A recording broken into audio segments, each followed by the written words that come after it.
Now, a lot of people talk about the 80s and 90s as being the golden era of the hot hatch, but actually, I reckon in about 20 years' time, we'll be looking back on this period in time right now as just as exciting, because there are some absolutely cracking cars to choose from. And there might be one more to add to that list as well, because the car I'm driving right now is the brand new Ford Focus ST. And when it goes on sale very shortly, it'll be up against the likes of the Hyundai i30N, the Renault Megane RS, and of course the mighty Honda Civic Type R, which we reckon is definitely one of the very best hot hatches ever. But if anyone knows how to build a great hot hatch, it's Ford. The company's back catalogue includes greats like the Escort RS Cosworth, the Mark I Focus RS, right up to the present day Fiesta ST. And in this video, we'll be finding out if the new Focus ST is another name to add to that list. But before we get started, remember that we don't just review cars here at What Car. We can also put you in touch with a dealer who will give you a great discount without any awkward haggling. So if you're in the market for any new car, just click the link up there at the top of the screen or head over to our website, whatcar.com, to find out how much you could save. Now, as with the previous generation Focus ST, you can choose between a hatchback or an estate body and a petrol or a diesel engine. Now, the diesel has 187 brake horsepower, so it's certainly not slow, but to be honest, the only real reason you'd consider buying one is because it's that little bit cheaper, and mainly because it's quite a lot more fuel efficient. This petrol version I'm driving right now isn't anywhere near as efficient, fairly obviously.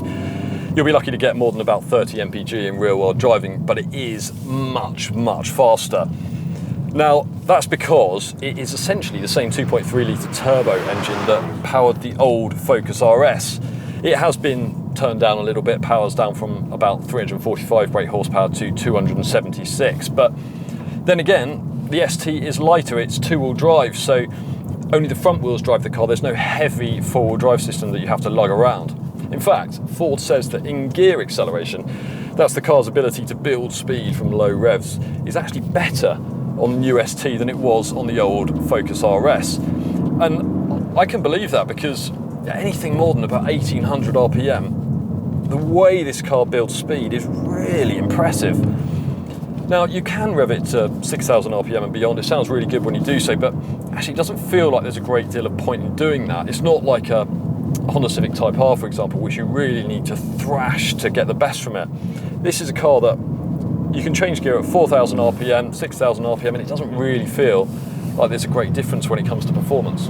0-62, well, officially that takes 5.7 seconds, so the new ST is quite a lot quicker than the car it replaces, but it's still not quite as quick as something like a Honda Civic Type R, which is just a bit more powerful altogether. Now, as I've already mentioned, the engine sounds pretty good regardless, but if you switch to sport or race mode, it turns up the volume a couple of notches, so you get more of a roar when you accelerate. It sounds a little bit artificial, but it's all good fun. And when you lift off the accelerator pedal, you get pops and crackles and things like that from the exhaust. You probably just hear one there. The gear shift is another great thing about this car. It's something Ford always does really well, and in terms of both weight and precision, it's pretty tough to fault. It's much better than the gear shift that you get in, say, a Renault Megane RS. The Civic Type R, well, that's probably even better in terms of gear shift, but not by much, and frankly, that car has one of the best gear shifts that we've ever experienced, so there's no shame in that. Now, if there's one thing I'm a little less keen on about the new ST, it's the steering. It's pretty tough to fault for accuracy, but what I don't like about it is that when you turn into a corner, the steering wheel wants to return to centre quite aggressively in your hands. Now, that does happen on all cars to some extent, because obviously when you're going around a corner, there are forces acting on the tyres that want to turn the steering wheel back in the opposite way that you're trying to move it. But in the ST, it feels overly exaggerated, it feels a bit artificial, and the result of that is that you feel like you're almost manhandling the car around a corner. But when you do that, you start to realise that this car is seriously capable around corners. Now, you get Michelin Pilot Sport 4 tyres as standard, and they're really grippy to help you carry an enormous amount of speed through corners. But it's not just about how quickly you go around them. The ST feels quite balanced as well. It feels quite light. It wants to turn its nose into corners, and on the way out of corners again, you can get on the power quite early, you can accelerate hard, and the car will drag itself out of slow corners, and that's partly down to something called a limited slip differential. It's something that most hot hatches are fitted with these days. And what that does is it transfers power to whichever front wheel has the most traction. So if you accelerate quite hard out of a slow hairpin, for example, rather than the inside wheel just spinning up and the car sort of wanting to go straight on, it almost drags you around the corner, and ultimately it means you can go a lot more quickly through it. Now, there's no doubt the Ford's smaller Fiesta ST is a brilliant hot hatch, especially when you factor in how much it costs, but the ride at times can be a little bit punishing, particularly on British roads, so it's a good thing that the new Focus ST is a little bit more comfortable. Now, I wouldn't describe the ride as soft, but I'm in normal mode at the moment, which is the most comfortable setting, and I've hit some pretty nasty stretches of tarmac along this route, and it's not jarring, it doesn't crash over potholes or anything like that. It's just you're aware of the fact you're in something quite sporty, because you do feel bumps as they pass beneath the car. The ability to manually adjust the stiffness of the suspension by switching driving modes comes as part of the optional performance pack that costs a very reasonable £250 on the petrol hatchback. Without this feature, the car simply decides the best suspension setting for the road you're driving down. Given that the performance pack also brings launch control to make the perfect getaway, and a system that automatically matches the revs of the gear below when you're downshifting to keep things smooth, it does seem a bit of a no-brainer. The diesel hatchback doesn't come with adjustable suspension at all, so to get it you'll need to add the performance pack. However, on the diesel it costs £800 and you don't get launch control or rev matching, so it does seem somewhat less of a bargain. The performance pack isn't available at all on estate versions. Now, obviously the most important thing about a hot hatch is the way it drives. This isn't a Sunday morning toy after all, it's a car that's designed to be used every day, so it needs to be easy to live with. And in most respects, it is. I mean, interior quality is not a strength of the Focus in general, but the ST is a little bit plusher in terms of the way it looks and feels than lesser versions of the Focus. That's thanks in part to these Recaro seats, which incidentally hold you in place really well when you're going around corners, stop you sliding around.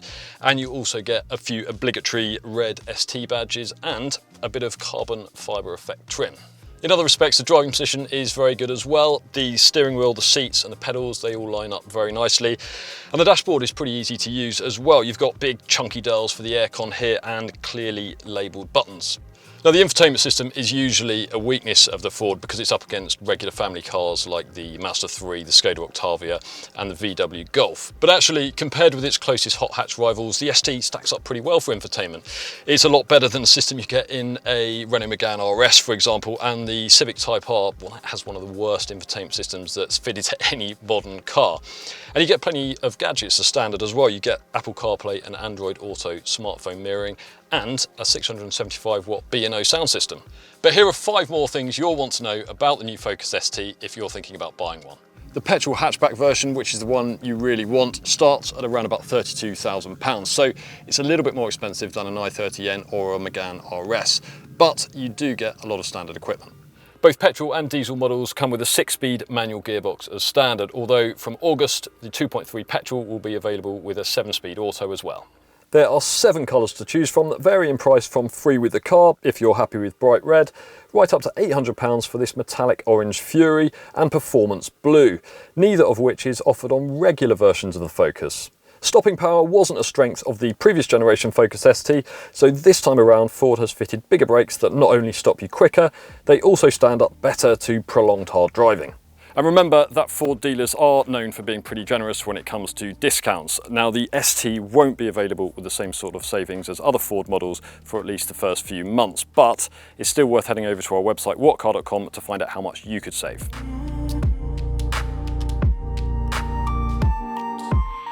So what's the verdict on the new ST? Well, it's certainly a very good hot hatch, but to find out exactly where it ranks in our league table, we'll be putting it up against the Megane RS and the Civic Type R in just a few weeks' time. We'll be finding out not only which is fastest in a straight line, but also which is quickest around our test tracks. So to join us on that video, make sure you hit the subscribe button and turn on notifications so we can let you know as soon as it goes live. Thanks for watching, and if you've enjoyed this video, then give us a thumbs up, and if you want, leave us a comment as well. We'll see you next time.